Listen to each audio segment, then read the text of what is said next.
Quiero partir agradeciéndote, Ariel, en nombre de la comunidad judía de Chile por esta oportunidad de conversar contigo y contarle a la gente que tú eres abogado y director del Centro Simón Wiesenthal para América Latina.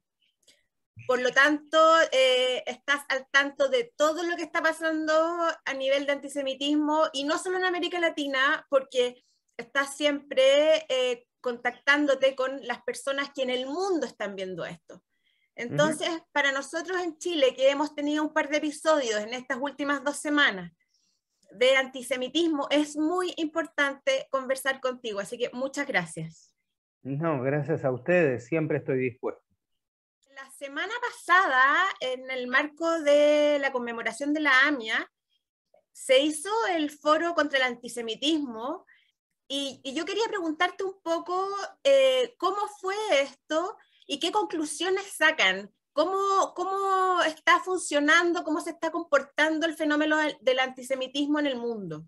Ha servido para ponernos en contacto a los expertos en temas de antisemitismo con autoridades o personas que políticamente son relevantes dentro de la región para poder averiguar cómo se puede tratar mejor o cómo hay que entender mejor este fenómeno y trabajar. Y a tratar de llegar a personas que sean relevantes dentro de sus países y a explicar por qué es importante que distintos países adopten una definición de antisemitismo, por ejemplo. Lo que sí pudimos hacer es tener una ocasión en particular para poder explicarlo y poder trabajar. Entiendo de que desde este lugar fue muy importante porque muchas personas involucradas en distintos países entendieron para qué sirve y qué avances han tenido los países que sí adoptaron la definición. Esto nos permitió, en el caso concreto de Chile, por ejemplo, con una importante delegación de legisladores, tratar de que entiendan cuál es la necesidad de poder trabajar y al mismo tiempo de tomarse en serio de una vez la idea de trabajar en una ley antidiscriminatoria o en una ley que verdaderamente castigue la incitación al odio. Entiendo desde este lugar de la cordillera de que cada vez que he tenido la oportunidad de charlar con alguien era como que no reconocían la situación y era barrer debajo de la alfombra. Yo creo que hay un elefante debajo de la alfombra en Chile. Digamos, todos caminan alrededor del living, alrededor de toda la basura que tiraron abajo de la alfombra y nadie quiere hacerse cargo de eso que está ahí, esa montaña que está metida en el medio. Y hay que hacerse cargo de ese tema y hay que llevarlo y tiene que ser tratado. ¿Por qué dices un elefante? Porque eso, porque, lo que estás diciendo es muy brutal. Es brutal, y te lo voy a explicar. Yo, digamos, tengo contacto con ustedes, yo hace 7 años, poco más de 7 años que estoy a cargo de la oficina. Y cada vez que tuve la oportunidad de viajar y charlar con algún político que tenga algún tipo de función importante y que venga a comentarle, miren, tenemos que tratar este tema del antisemitismo o bien el de la discriminación o el de la incitación al odio, y dice, pero esto en Chile no pasa. O sea, la primera reacción de la prensa, la primera reacción de un político es decir, esto en Chile no pasa. Sin embargo, nosotros tenemos, ustedes como autoridades de la comunidad judía de Chile, yo verlo desde afuera son cosas que vemos un episodio por semana, mínimo. Y ni que hablar cuando se agudiza algún conflicto en Medio Oriente y repercute inmediatamente dentro de la región. La hostilidad que aparece en Chile no es la hostilidad que aparece en otros lugares de América Latina. Y además, la diferencia es que ustedes no tienen leyes como para poder defenderse frente a eso. Entonces, cuando uno habla de estas situaciones y los políticos entienden que tienen que tratar con, por ejemplo, que es un conflicto donde quien tienen del otro lado es enfrentar cuanto menos al 5 o 6% del electorado, que es la comunidad palestina organizada, o hacerse cargo de que hay prejuicios en todos los estamentos de la sociedad, prefieren decir, bueno, no, esto es un tema que no existe. Colombia acaba de adoptar la definición de la IRA, que es la International Holocaust Remembrance Alliance. Sí, Alianza para el Recuerdo del Holocausto, es más fácil. Y lo que pasa es que todavía es algo que en Chile tenemos que instalar, incluso entre la comunidad. Sin duda. Entonces, Sin duda. es una campaña que tenemos pendiente de transmitir qué es esa definición de la IRA. Pero Colombia ya la aceptó. Sí. Y entonces... Y se transformó en el cuarto país de la región. Yo te quiero preguntar ahí, ¿qué diferencia puede hacer un país que tiene la definición y el que no la tiene, que es el caso de Chile? Una de las dificultades más grandes que hemos tenido en plantearle cara al antisemitismo es poder definir de qué se trata. Porque siempre te vas a encontrar del otro lado gente que te da las siguientes respuestas. Todos los ofende, todos los molesta, no se los puede criticar, ¿por qué no puedo hacer esto y encima me decís que es antisemita? Y en el caso concreto de algunos hechos puntuales, de decir, ¿cómo voy a ser antisemita si soy semita? Es decir, un montón de respuestas que hemos recibido a lo largo del tiempo, cada vez que hacemos una denuncia, que si tenemos definido de qué se trata y sabemos a qué nos estamos referidos y encuadrado, este tipo de respuestas no existe más. El segundo paso, una vez que lo tenemos definido y sabemos de qué estamos hablando, y si adoptamos esa definición, medianamente podemos decir, esto que tú estás haciendo está mal. Después vemos si existe una pena o no existe una pena, pero primero saber dónde hay una línea entre lo que está bien y lo que está mal. Después vemos si lo utilizamos para políticas educativas, si lo usamos para políticas legislativas, si empezamos a pensar en que cuando existe una como lo estamos usando, por ejemplo, que fue el criterio que tuvimos apenas se adoptó en Argentina, Argentina tiene una ley antidiscriminatoria general. ¿Cuándo la discriminación es antisemita? Bueno, cuando se realiza un acto que está dentro de esta definición. Entonces, si estamos haciendo algo que está mal, bueno, ya independientemente de que busquemos la penalización, en algunos casos no es necesaria una acción penal. Es necesario, por ejemplo, si esto sucede en un ámbito educativo, dar la posibilidad de corregirlo. O empezar a pensar, bueno, señores jueces y fiscales, si ustedes entienden por qué, les puede resultar muy fácil a un juez, a un fiscal, a un docente, entender que la negación del holocausto es un hecho antisemita. Pero le es muy difícil, por ejemplo, entender si trata igual a una persona de nacionalidad chilena, argentina, peruana, colombiana, de origen judío y echarle la culpa por todo lo que sucede en Israel. Es muy difícil. Entonces, explicar esto a través de la adopción de una definición se hace mucho más sencillo. ¿Tú podrías ayudarnos precisando esa definición para que quienes nos escuchan y nos ven puedan integrarla, entenderla y así la vamos comunicando? Sí, que el antisemitismo se refiere específicamente a una percepción de alguien, digamos, de tomar algo en un odio o en una acción a alguien como judío o porque lo percibes como judío. Es decir, puede no ser judío, pero lo atacas por creer que es judío. Con lo cual, toda aquella otra situación de, bueno, yo no soy antisemita porque soy semita y todo eso queda fuera. En segundo lugar, este organismo lo que dice es que para poder trabajar mejor y para poder entender, da una serie de 11 ejemplos en los cuales, sin duda, hay una situación antisemita. Y después se ocupa de tratar de diferenciar actos, hechos y delitos antisemitas.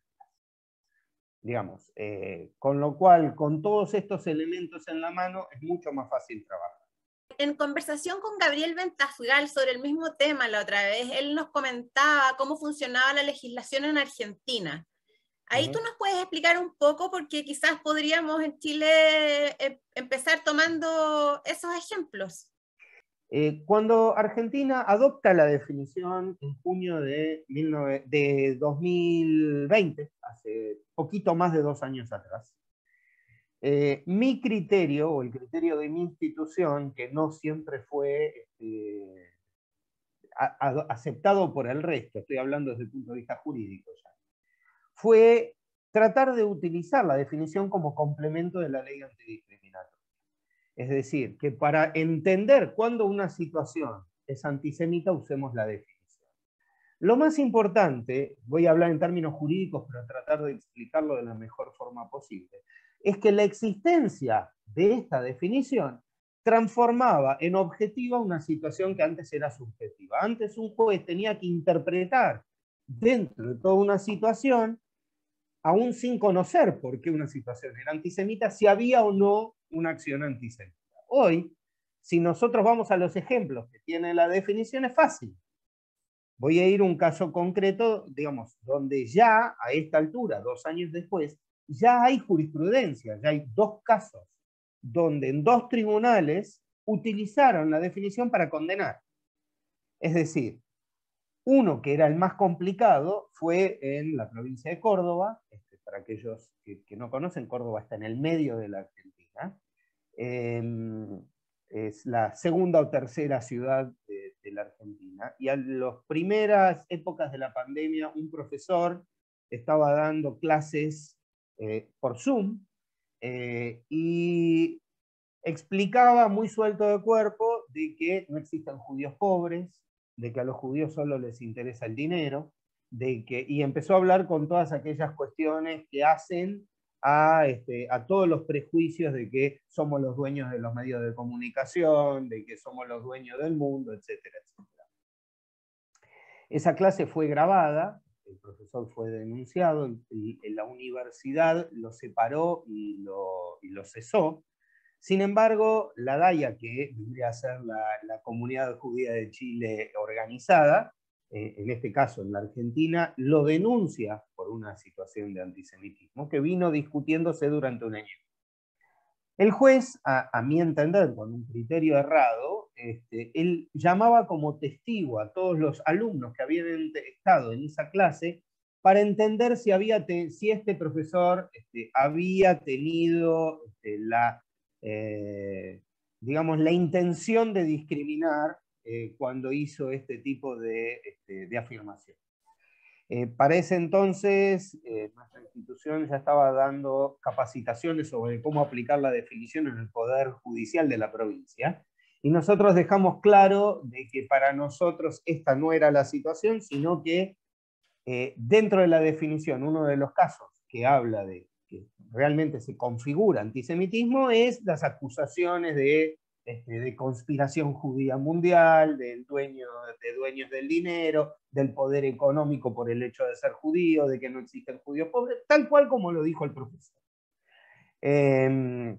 Por lo tanto, para nosotros era una cuestión objetiva de que estaba dada la situación y que había que condenar.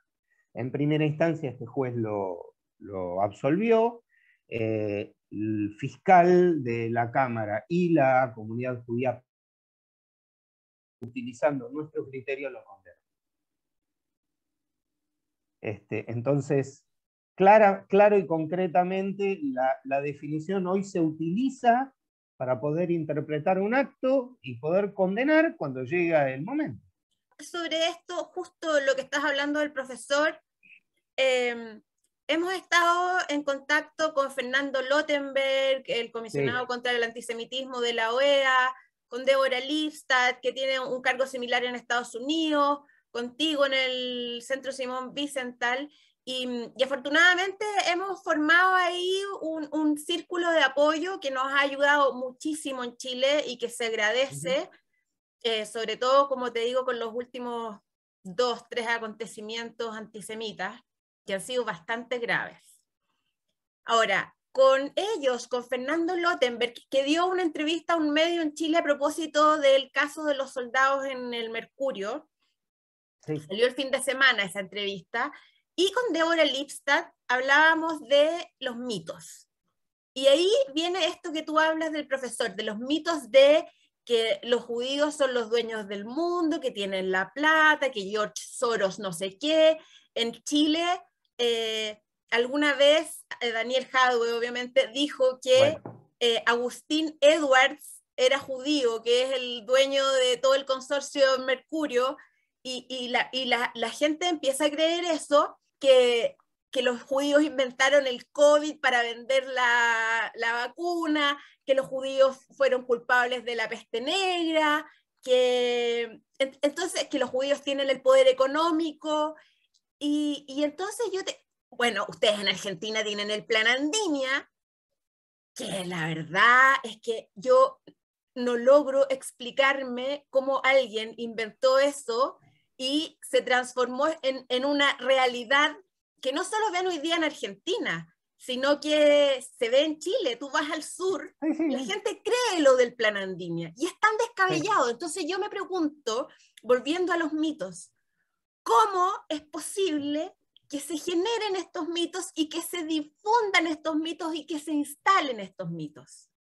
Mira, la cuestión es la siguiente. Quien instala este tipo de cosas son odiadores seriales. Y el odiador serial odia primero y después trata de encontrar lógicamente, darle una forma lógica vendible al tema. Jadwe es una persona con la que hoy no se puede hablar de estos temas. No se puede hablar porque odia primero. Él tiene en claro de que hay una situación de odio y después va a encontrarle toda la justificación. Absolutamente toda. Y si no es esa, será otra. Eh, y, y creo que en determinadas situaciones uno puede, con personas medianamente pensantes, demostrar y tirar abajo los mitos. Pero los mitos son la consecuencia del odio. Entonces lo que hay que trabajar es el tema del odio. No es el tema de desvirtuar el mito, porque el mito es un mito, y como por definición es mentira. Ese es el punto. Es decir, uno no puede entrar a discutir, sino lo que tiene que discutir es, señores, ¿de dónde saca semejante barbaridad? Es decir, no, son personas que habitualmente su justificación es, bueno, al fin y al cabo, por alguna razón los echan de todos lados. Vos pensás que si vos seguís adelante con esta postura que él tiene, él lo que dice es, Israel no debe existir, pero tampoco debe existir una comunidad judía chilena. Que Con según lo él cual es la nosotros, comunidad sionista de sionistas, Chile. ok, está bien, pero si vos seguís y das toda la vuelta, no tenemos derecho de estar ni acá ni allá, con lo cual nosotros no deberíamos existir. Con lo cual, él tiene un problema con nuestra existencia. Desprendiendo de eso, es cómo hacemos para que los judíos de la diáspora no nos veamos afectados cuando crecen los conflictos en Gaza, Cisjordania, Israel. ¿Cómo tú puedes, siendo judío de la diáspora, tener la seguridad de que vas a poder seguir viviendo en paz? Mira, yo noto que hay una suba en cuanto a este tipo de discusiones. Cuanta más información hay, creo que en estos últimos conflictos, si bien hubo nuevos picos y todo eso, creo que hubo posibilidad de más acceso a la información y que de la gente entienda de que, digamos, el derecho a la defensa debe existir y que eventualmente los que vivimos en esta parte del mundo no tenemos capacidad de resolución de lo que pasa en otro lado. Y que no, el hecho de que apoyemos la existencia de un Estado de Israel no significa de que nosotros seamos los que todos los días a la mañana nos desayunamos un palestino, por ejemplo, que es las cosas que tratan de traducir. Vuelvo a lo mismo, el argumento es un argumento inválido, digamos, y creo que tenemos que tener la posibilidad, primero, de no tener miedo a ponernos frente a una cámara o a una persona y desarmar ese argumento. Siempre cuento una anécdota muy clara y concreta que me pasó justamente allá en Santiago. Estuve hace unos años atrás, creo que tú lo recuerdas, con el rabino Abraham Cooper, el número 2 del centro a nivel mundial, en el año 2017 o 18, una cosa así. Salíamos de una reunión en Cancillería, en pleno centro, y estaba él con su kipá, norteamericano, él con su kipá, yo parado al lado de él, esperando que venga nuestro auto a recogernos para irnos de la zona. Pasa un señor con una kefiá, muy educado, y me pregunta, me dice, disculpe señor, ¿yo puedo hacerle a usted una pregunta? Me digo, sí, por supuesto. Me dice, ¿por qué ustedes son tan malos con los niños palestinos? A lo cual yo lo miré, por supuesto el rabino Cooper ya estaba empezando a sumar temperatura y querer contestar. Entonces, yo lo frené y le dije, perdone, pero yo no entiendo su pregunta. Cuando usted dice ustedes, ¿a quién se refiere? El rabino aquí presente es un norteamericano y yo soy argentino. No entiendo su pregunta. ¿Me la puede explicar? Bueno, yo creo, bueno, está bien, y se fue. O sea, como que no entendió hacia dónde. Es como que se quedó absolutamente descolocado. Creo que tenemos que no tener miedo a ese tipo de planteos. Primero contar hasta 10 y decir, no entiendo qué es lo que me estás diciendo. O sea, ¿qué podemos nosotros, ciudadanos judíos de Chile, que tenemos nuestra vida y vivimos al lado tuyo y hemos compartido toda la vida con vos, hacer respecto de lo de allá? No importemos un conflicto que no es el nuestro.